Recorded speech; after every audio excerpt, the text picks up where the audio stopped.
Shalom saudaraku yang terkasih dalam Yesus Kristus. Kembali kita berjumpa untuk mendengarkan firman Tuhan. Dan firman Tuhan yang menjadi khotbah bagi kita hari ini diambil dari kitab Mazmur 68 ayat 25 sampai dengan ayat 36. Seturut dengan terang tema bagi kita, mengakui kekuasaan Allah. Mazmur 68 ayat 25 sampai 36. Saya baca bagi kita keseluruhan. Demikian firman Tuhan.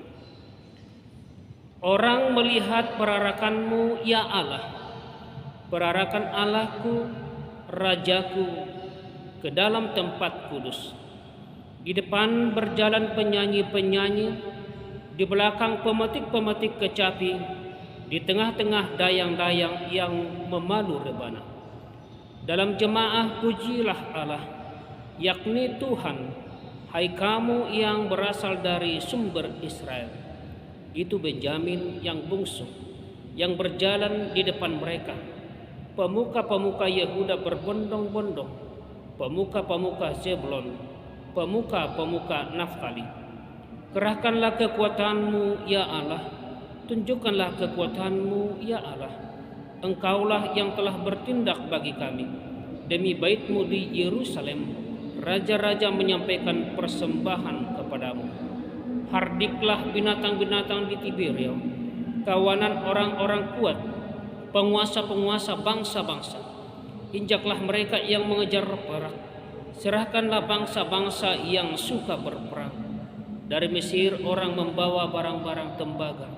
Ethiopia bersegera mengulurkan tangannya kepada Allah. Hai kerajaan-kerajaan bumi, menyanyilah bagi Allah, bermasmurlah bagi Tuhan.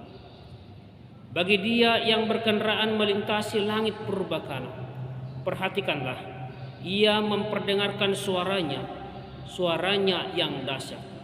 Akuilah kekuasaan Allah, kemegahannya ada di atas Israel, kekuasaannya di dalam awan-awan. Allah adalah dahsyat dari dalam tempat kudusnya. Allah Israel, Dia mengurniakan kekuasaan dan kekuatan kepada umatnya. Terpujilah Allah. Sampai sejauh demikian pembacaan firman Tuhan. Saudaraku yang terkasih dalam Yesus Kristus, yang menjadi tema bagi kita pada hari ini, mengakui kekuasaan Allah.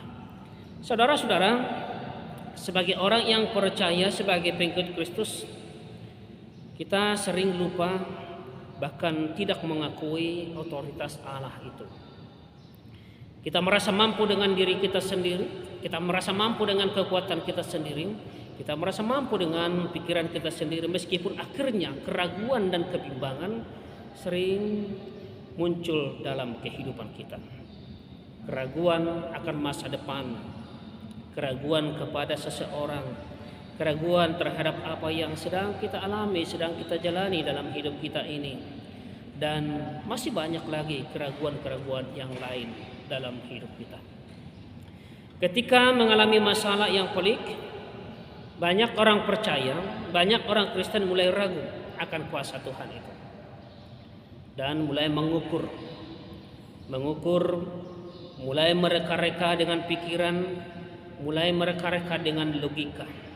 Kadang mungkin berkata dalam hati, sanggupkah Tuhan menolongku? Sanggupkah Dia menolong aku? Apakah Tuhan sanggup untuk memulihkan hidupku? Apakah Tuhan sanggup untuk memberkati usahaku? Apakah Tuhan mampu menyembuhkan sakitku? Mampukah Tuhan menyelesaikan perkaraku dan pergumulanku? Saudara-saudara yang terkasih dalam Yesus Kristus, ingat bahwa kuasa Tuhan yang dinyatakan kepada kita tergantung bagaimana kita mempercayai Tuhan. Artinya tergantung dari iman percaya kita kepadanya. Maukah kita mengakui dan bersandar hanya kepada kuasa Tuhan dalam kehidupan kita? Maukah kita mengakui kuasa Tuhan dalam kehidupan kita dan kita mempercayakan hidup kita hanya kepada kuasa Tuhan? Kita belajar dari firman Tuhan hari ini yang telah kita dengarkan, bagaimana pemazmur mengutarakan kuasa Tuhan itu, sebagaimana juga dalam ayat 35, akuilah kekuasaan Allah, kemegahannya ada di atas Israel, kekuasaannya di dalam awan-awan. Saudara-saudara, Mazmur inilah salah satu bagian dari Mazmur yang menggambarkan saat yang terindah di mana terdapat nyanyian kemenangan umat Tuhan. Simbol kemenangan ini ditandai dengan tabut Allah, yaitu bukti kehadiran Allah di tengah-tengah umatnya, seperti disampaikan sebelum perikop ini, sebelum pasal 68 ini. Mengapa kemenangan yang diberikan Allah kepada umatnya perlu dirayakan, saudaraku? Kemenangan ini dirayakan bukan untuk menimbulkan kebanggaan atas kemenangan itu sendiri atau menikmati kemenangan yang telah dikaruniakan, tetapi kemenangan ini dirayakan supaya kemuliaan Allah dan kehadiran kuasa Allah yang memberikan kemenangan hadir dalam setiap kehidupan umat percaya itu. Setiap kita yang percaya kepada Tuhan. Kemenangan harus meliputi teritorial umat percaya, yaitu wilayah tempat di mana umat percaya itu berada. Kalau dalam perikop ini dikatakan wilayah tempat di mana suku-suku Benyamin, Yehuda, Zebulon, Naftali tadi. Seluruh suku harus hadir untuk menikmati dan ikut dalam kemenangan, nyanyian kemenangan dan memuliakan Tuhan atas kemenangan itu. Allah adalah pencipta langit dan bumi dan penebus sejati yang telah menebus seluruh ciptaannya, dan bukan untuk satu bangsa saja. Allah itu bukanlah Allah untuk suku bangsa tertentu saja, bahasa tertentu saja. Ialah Allah yang telah menebus sekali untuk selama-lamanya dalam Kristus Yesus Sang Juru Selamat kita. Untuk itu seluruh bumi harus bernyanyi, seluruh harus bermazmur bagi Allah. Dalam ayat 33 tadi dikatakan, dalam perikop yang saya bacakan tadi, hai kerajaan-kerajaan bumi, menyanyilah bagi Allah, bermazmurlah bagi Tuhan. Menyanyilah bagi Allah, bermazmur bagi Tuhan, dan sungguh-sungguh mengakui kemuliaan Tuhan, sebagaimana tadi firman Tuhan menyatakan. Sambil memberikan diri sepenuhnya kepada Tuhan, bernyanyi kepada Tuhan, tunduk kepada otoritasnya Tuhan. Bagi orang yang mengakui serta menerima kehadiran Allah yang Maha Kuasa itu, dia tidak akan mendapatkan hukuman dari Tuhan, tetapi dia akan mendapatkan penyertaan dari Tuhan, sebagaimana yang dialami oleh umat Israel itu. Bagi orang yang tunduk dan mengakui serta menerima kehadirannya akan melihat perjalanan sejarah umat tebusan Tuhan itu dengan baik. Khususnya bagi orang-orang yang percaya kepada Allah, dia akan mengalami kemenangan dalam hidupnya. Inilah kunci yang membuat kita bertahan dalam setiap peperangan kehidupan kita. Setiap perjalanan kehidupan kita, kita boleh lewati atas kemenangan demi kemenangan yang Tuhan berikan dalam kehidupan kita. Saudara-saudara yang terkasih dalam Yesus Kristus, tindakan apa saja yang diperbuat oleh Allah bagi umatnya, bagi Daud, sehingga Allah layak dipuji dan disembah. Apa yang diperbuat Allah kepada umatnya itu. Allah menanggung penderitaan dan beban Daud juga sebagai pemazmur itu. Dalam situasinya yang sangat sulit yang dia alami, Allah turut serta dalam menolong, menuntun, membantu mereka. Allah mau memberikan kekuatan dan perlindungan kepada umatnya, sehingga terlepas dan terhindar dari segala kekuatan dan kejahatan yang mengintai dalam kehidupan atau perjalanan hidup umatnya itu, yang mengganggu hidup. Hal yang sama juga sering kita alami dalam kehidupan kita. Saudara-saudara, hal yang sama juga sering kita alami. Allah Maha Kuasa dan mampu mendorong dan menopang kita dalam perjalanan kehidupan kita. Bukankah setiap hari, setiap saat banyak yang mengintai kita, banyak yang mau mengintai kehidupan kita dan mau menjerumuskan kita kepada lubang keberdosaan itu. Tapi Tuhan selalu menopang kita, Tuhan selalu menolong kita, Tuhan selalu mau menolong dan menopang kita di dalam menghadapi masa-masa sulit yang kita hadapi, yang sedang kita hadapi. Dan Tuhan membebaskan kita dari pergumulan hidup itu, pergumulan hidup yang berat itu juga. Karena itu Layaklah Allah menerima pujian dan hormat karena kemahakuasaannya, karena kekuasaannya yang selalu ada dan berada dalam kehidupan kita. Akuilah kekuasaan Allah, kemegahannya ada di atas Israel, kekuasaannya di dalam awan-awan. Saudara-saudara yang terkasih dalam Yesus Kristus, jika Allah telah menjawab dan menolong kita dalam perjalanan kehidupan kita, kita mendapatkan pertolongan di dalam hidup kita sehari-hari yang menjadi perenungan bagi kita. Lantas apakah yang seharusnya kita berikan kepada Tuhan? Apa yang saudara berikan kepada Tuhan? Apa yang kita berikan kepada Tuhan? Apa yang kita berikan kepada Tuhan? Yang pertama, kita mengakui kekuasaan Allah. Sebagaimana firman Tuhan tadi mengatakan, akuilah kekuasaan Allah. Akuilah kekuasaan Allah. Jika kita percaya kepada Allah, maka seutuhnya kita menggantungkan iman dan pengharapan kita kepada Allah itu, kepada kuasa Allah. Bukan mencoba mendoakan Tuhan Allah dengan yang lain, tetapi hanya ada satu kuasa Allah di dalam kehidupan kita.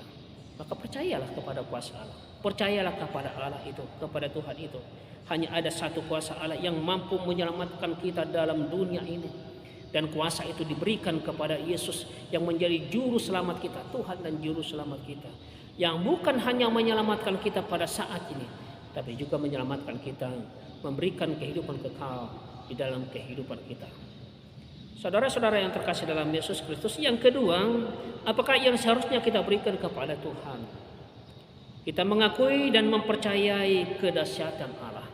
Dalam ayat 36 firman Tuhan tadi mengatakan, Allah adalah dahsyat dari dalam tempat kudusnya. Akuilah kedahsyatan Allah. Allah maha dahsyat di tempat kudusnya. Allah dari tempat maha kudusnya dapat memerintahkan seluruh ciptaannya. Allah berkuasa menjalankannya, kehidupan dunia ini dan segala isinya. Kemahakuasaan Allah itu tidak dapat dibatasi oleh apapun dan siapapun. Dia sanggup membuat segala sesuatunya indah pada waktunya. Kalaupun kita mungkin pada hari ini mengalami pergumulan, tapi Tuhan mampu mengangkat kita dari pergumulan itu. Karena Dia dahsyat, Dia mempunyai kekuasaan yang dahsyat. Karena itu saudaraku yang terkasih dalam Yesus Kristus, umat Tuhan harus memberikan pujian. Orang percaya harus memberikan pujian, harus memberikan hormat kemuliaan kepada Tuhan. Allah yang nyata menunjukkan kuasanya kepada kita dan memberikan kemenangan demi kemenangan dalam kehidupan kita, menaklukkan segala perkara dalam kehidupan kita dan memenangkan kita.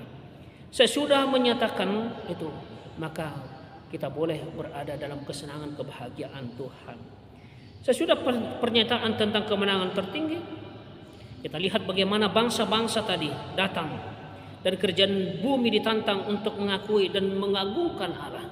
Tiada Allah yang lebih agung dari Allah kita, Allah yang kita sembah di dalam Tuhan Kristus Yesus itu. Kita agungkan Tuhan yang selalu dipuji-puji. Dia layak dipuji karena kedahsyatan. Dia layak dipuji karena kemegahan. Dia layak dipuji karena kemahakuasaannya dari tempat yang maha kudus. Saudara-saudara yang terkasih dalam Yesus Kristus, pengenalan terhadap Allah yang benar akan membawa pujian dan penyembahan yang semakin menggema dari pribadi setiap orang yang percaya itu.